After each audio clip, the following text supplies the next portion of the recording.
The wedding ring appeared on her finger while she was sleeping. Not in a dream. Not in a vision. A real, cold, silver ring. When she woke up, it was there, tight, heavy, impossible to remove. She screamed. The sound tore through the small apartment like broken glass. Her roommate rushed in, breathless. What happened? She held up her shaking hand.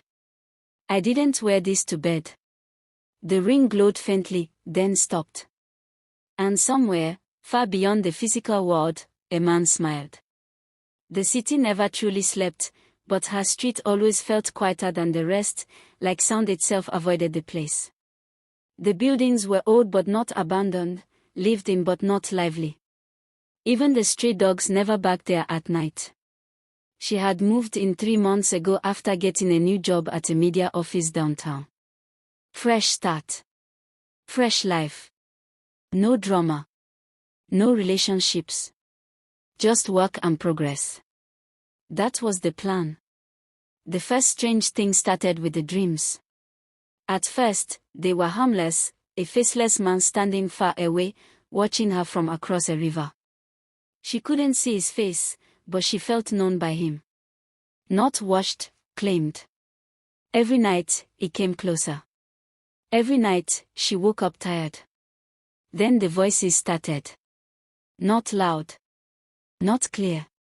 Just whispers brushing past her ears when she tried to sleep. You forgot me. You promised. I am still here. She blamed stress. Her roommate blamed horror movies. Her aunt blamed spiritual laziness. She ignored them all. Until the ring appeared. They tried soap, oil, thread, even ice water. Nothing worked. The ring wouldn't move. It's probably swelling, her roommate said nervously. Let's go to a pharmacy. But the pharmacist stared too long at the ring before speaking. Where did you buy this? I didn't, she replied. He laughed, but not comfortably. Madam, this is not ordinary jewelry. She forced a smile. Everything is ordinary when you sell medicine. He didn't smile back. Remove it before sunset, he said quietly. Or it will remove you from other hands. They left without buying anything. That night, the dream changed. The man was no longer across the river. He was beside her. She could still not see his face clearly, it shifted like smoke, but she could hear him breathe. You wore it, he said gently.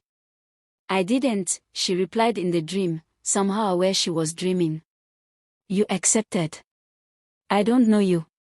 You did once. He touched the ring. She woke up choking. Her window curtains were moving, but the window was closed. The next day at work, everything went wrong. Her computer crashed 3 times. Her presentation file vanished. The office printer spat out blank sheets, except for 1 page.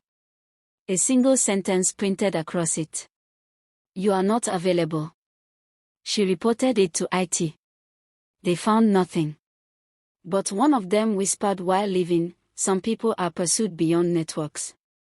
She pretended not to hear. That evening, her aunt insisted she visit a prayer house on the edge of town. She resisted, argued, laughed, then finally agreed just to stop the pressure. The building sat alone near a dusty road, surrounded by tall trees that didn't sway even when wind passed through other places. Inside, the air felt heavy, like stepping underwater.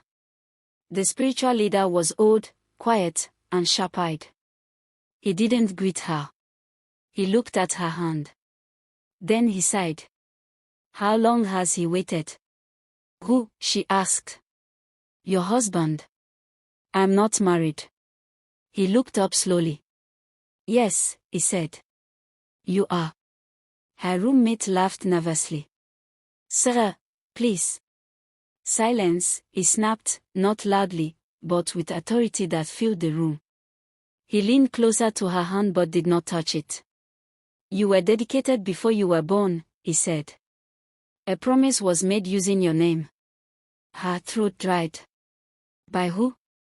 Someone who wanted protection and made a dangerous bargain. On their way home, her roommate tried to joke about it, but the jokes died quickly. That night, the dream returned again. This time, the man sat at the foot of her bed. Clearer now. Tall. Calm. Dressed in old ceremonial cloth. You went to ask about me, he said. Yes. You won't like the answers. I don't like the questions either. He almost smiled. I kept my side of the promise, he said. You are alive because of me. I never asked you to protect me. No, he agreed softly. But someone else did. She tried to wake herself, but couldn't move. Sleep paralysis. Or something worse. You belong to two worlds, he continued. But only one can keep you. She forced the words out, I choose mine. His expression changed for the first time, not anger, not pain, but certainty. We will see. The next morning, the ring had tightened. Her finger was not swollen. But the metal had shrunk. And engraved inside it, where there had been nothing before, were tiny words. Forever claimed. She broke down. For the first time since this began, she cried without trying to be strong. Because deep inside, she knew this wasn't imagination. Something had chosen her. And it was not planning to let go. She stopped going to work after the third incident. Not because she wanted to, but because something followed her there. The office elevator doors opened to an empty cabin, except for a footprint of wet sand on the floor. Just one. No trail in. No trail out. The security guard swore nobody entered before her. She turned back immediately. By the time she reached home, the ring felt warm. Almost alive. Her aunt returned that evening with urgency written all over her face. We are going somewhere else, she said. This one is beyond small prayer houses.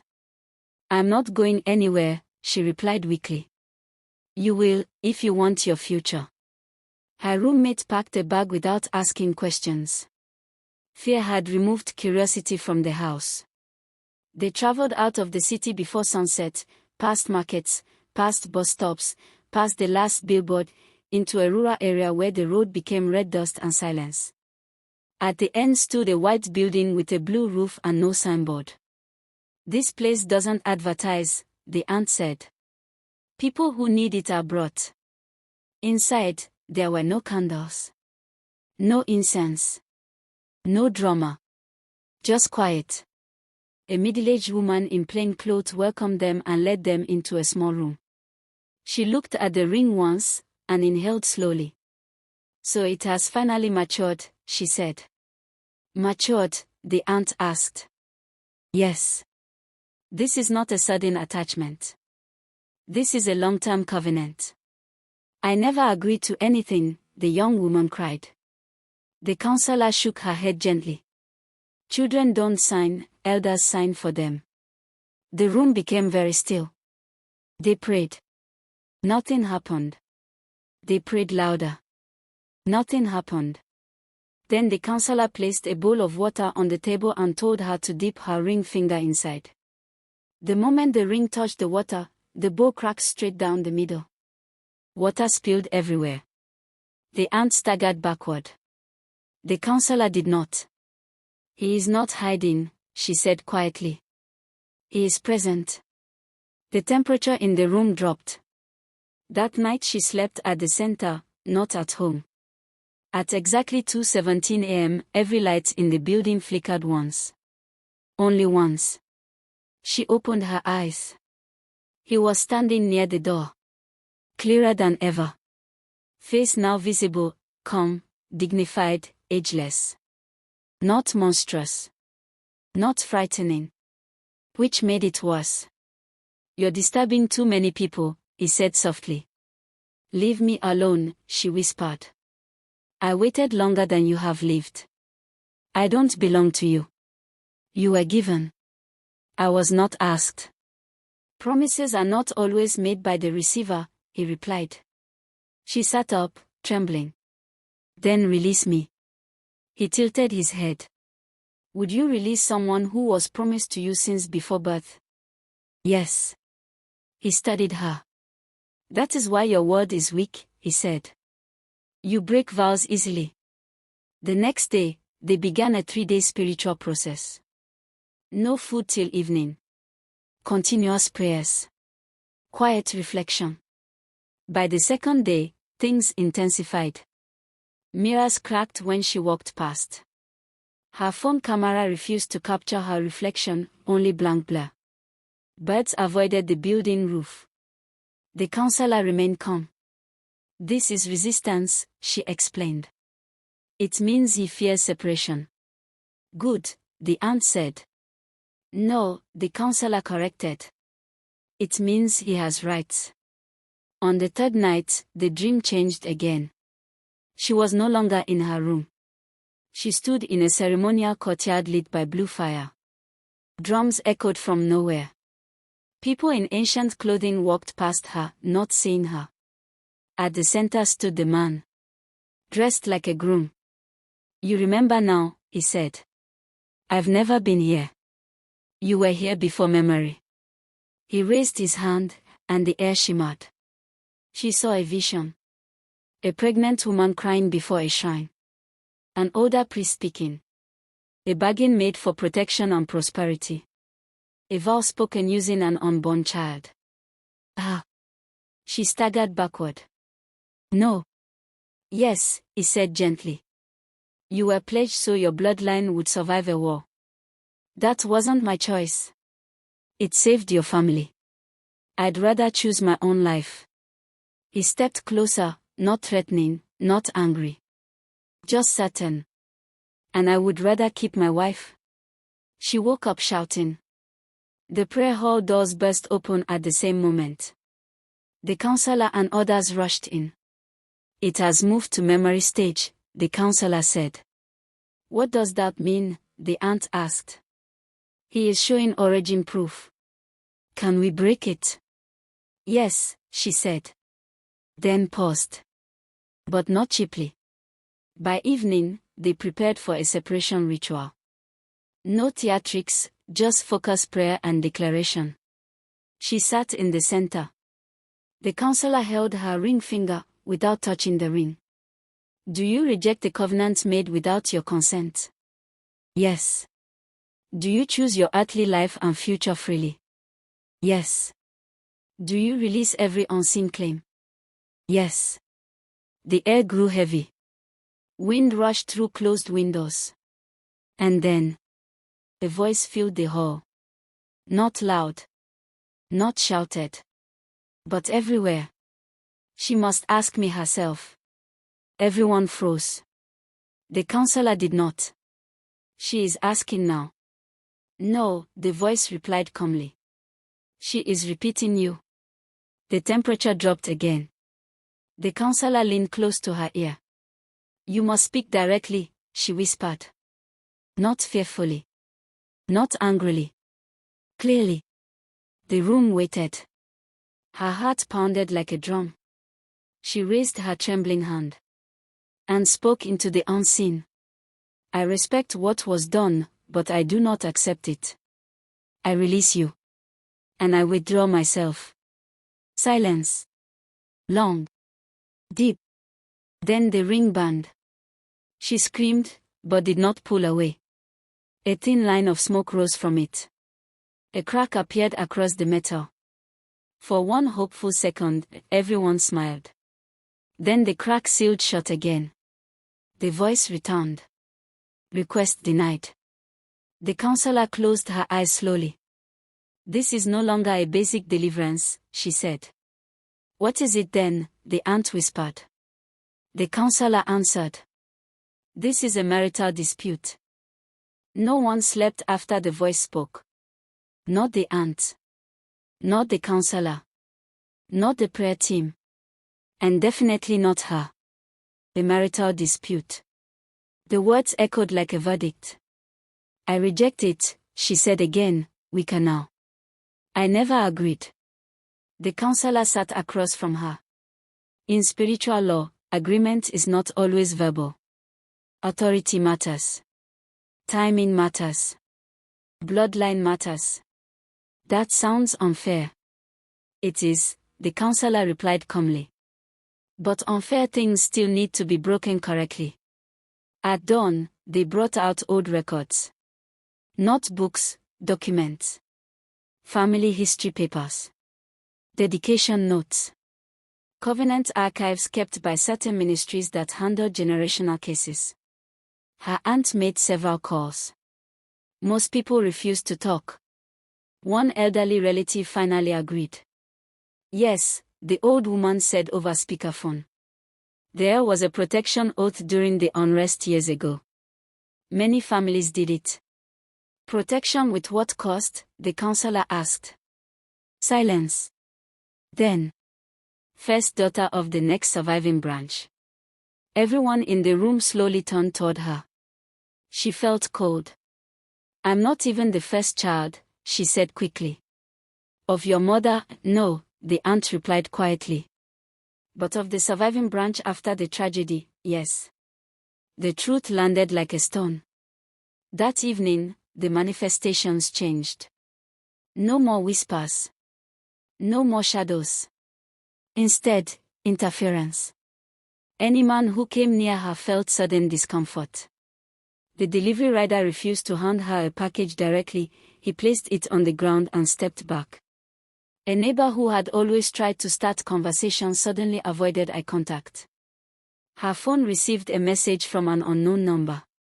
Stop letting strangers stand close. She deleted it. Another came instantly. I am patient, not absent. She turned the phone off. The counselor made a decision. We stop confrontation, she said. We open negotiation. The aunt objected immediately. We don't negotiate with spirits. You do when a legal claim exists, the counselor replied. You don't fight contracts, you void them. How? Terms must be reviewed. That night, they prepared a controlled encounter. No shouting. No chaos. No fear. Just structured invitation under authority. She sat in the center again, but this time calm. Candles were not used. Only quiet worship music and steady voices. If you are present, the counselor said into the stillness, you may speak under order and limit. The air grew dense. He appeared, not fully visible, but outlined in light distortion like heat waves on asphalt. I am always present, he said. Her breath shook, but she did not look away. State your claim, the counselor said.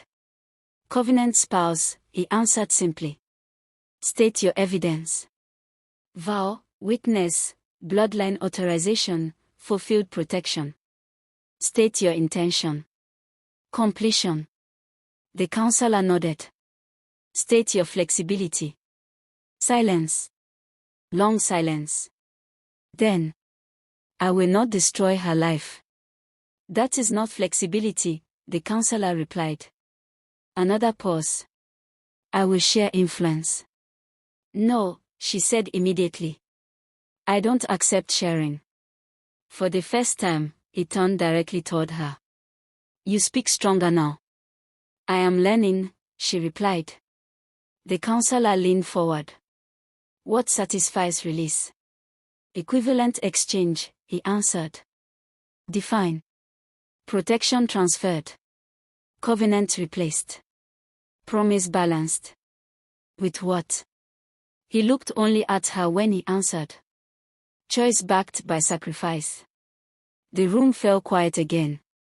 That sounds dangerous, the aunt whispered. Not always, the counselor said softly. But it is never cheap. That night, she dreamed again, but differently. No ceremonies. No shrines. Just a quiet riverside. He sat on a stone, skipping pebbles across the water like an ordinary man. You are not what they expected, she said. Neither are you. Why not just leave me? Because I kept my word for people who are now gone. That isn't my fault. I didn't say it was. Then why should I pay? He looked at her, not angry, almost tired. Because covenants attached to lines, not moments. She sat across from him. If I replace the protection, will you release me? Yes. If I break the covenant properly, will you go? Yes. If I refuse completely. He skipped another pebble. Then I remain. She woke up with strange calm. For the first time, she wasn't just afraid. She understood the battlefield. Terms. Conditions. Replacement. Choice. She met the counselor at sunrise. I want the exchange path, she said. The aunt protested loudly. But the counselor smiled. That is the only path that ends clean. What does it require? She asked. The counselor answered carefully. Truth, public declaration, and one costly act of obedience. What kind of costly? Not money, the counselor said. Alignment. They began preparation immediately. But resistance also escalated. The ring grew hot again by afternoon. Not burning, warning. Mirrors in the building showed delayed reflections. Her shadow sometimes moved half a second late. The counselor nodded when told. He knows a legal exit is being prepared. Will he attack? The aunt asked. No, the counselor replied. He is not a destroyer. He is a claimant. That evening, one more message appeared on her phone despite airplane mode. Choose carefully. Freedom has weight. She stared at it. Then answered aloud. So does bondage. For the first time since this began, the ring code. The preparation lasted 3 days. Not dramatic. Not loud. Quiet alignment. Truth-telling. Restitution. Family confession. The counselor insisted on it. Hidden covenants grow in hidden places, she said. Light weakens them. Relatives were called. Records reviewed. Old stories reopened. And the full truth finally surfaced. The original vow had not only been about protection, it had been about ambition. A desperate ancestor had promised a future child in exchange for victory over rivals and lasting prosperity. Protection was included. Possession was the price. When this was revealed, her aunt wept. We were told it was only safety. Half-truth is the favorite language of dark bargains, the counselor replied gently. The exchange ritual would happen at dawn. Not at night. Night favors fear, the counselor explained. Morning favors decision. She wore plain white clothes. No jewelry except the ring that still refused to leave. A small gathering stood as witnesses, family and prayer partners. No shouting, the counselor warned. Today is legal, not emotional. A table stood in the center with 3 items. A written renunciation. A declaration of life ownership. A commitment vow to walk a disciplined spiritual path going forward. Freedom must have structure, the counselor said. Or doors reopen. She signed the renunciation first, hand steady. She read the declaration aloud, voice shaking but clear. Then came the commitment vow. She paused. This part binds me too, she said. Yes, said the counselor. Freedom without responsibility collapses. She signed. The air changed immediately. Pressure. Stillness. Expectation. He will come, the counselor said quietly. And he did.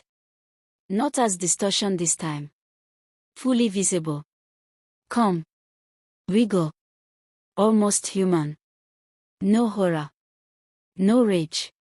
Just gravity. You prepared terms, he said. Yes, she answered. You learned procedure. Yes. You accept cost. Yes. He looked at the documents on the table, though no physical eyes should have been able to read them. Protection replaced, he said softly. Authority transferred. Line corrected. The counselor nodded. State your decision. He turned to her. Do you withdraw yourself fully? I do. Do you reject the covenant completely? I do. Do you accept the discipline required to remain free? She swallowed. I do. The ring burned brighter than ever before. Light leaked through the cracks in the metal. But she did not scream this time. She stood firm. Release, the counselor said. Release, she repeated. The witnesses echoed. Release. He lifted his hand. Not toward her. Toward the ring. It shattered like glass. No explosion. Just a soft crystalline sound. The pieces vanished before they touched the floor. Her finger was unmarked. Everyone exhaled at once. But he did not disappear. Not yet. She looked at him carefully. You could have fought harder, she said quietly. Yes. Why didn't you? He answered without hesitation. Because you finally chose with understanding, not fear. He stepped back. The vow is closed. What happens to you now? She asked. I return to where unfulfilled promises wait. That sounds lonely. It is orderly, he corrected gently. Then, for the first time, he smiled. Not possessive. Not haunting. Respectful. You were a worthy covenant partner, he said. Even in refusal. And he was gone. No wind. No flash. Just absence. The days after felt strange. Light. Ordinary. Blessedly boring. Phones worked normally. Mirrors behaved. Sleep returned. Suitors no longer avoided her. Work stabilized. Peace settled, not excitement, peace. The counselor gave final instructions. Freedom is maintained, not assumed. I understand. Guard your choices. I will. Teach your children truth. I will. Weeks later, she stood by her apartment window at sunrise, the same hour the ring had first appeared weeks before. Her roommate joined her. You're different, the roommate said. Better or worse? Stronger. She smiled. Knowledge does that. Would you ever agree to a spiritual vow again? The roommate asked. She laughed softly. Only the ones I read myself. Final moral. Promises made without wisdom create battles for the innocent. Freedom requires truth, courage, and responsibility. And not every unseen claim must be fought, some must be legally ended. The end.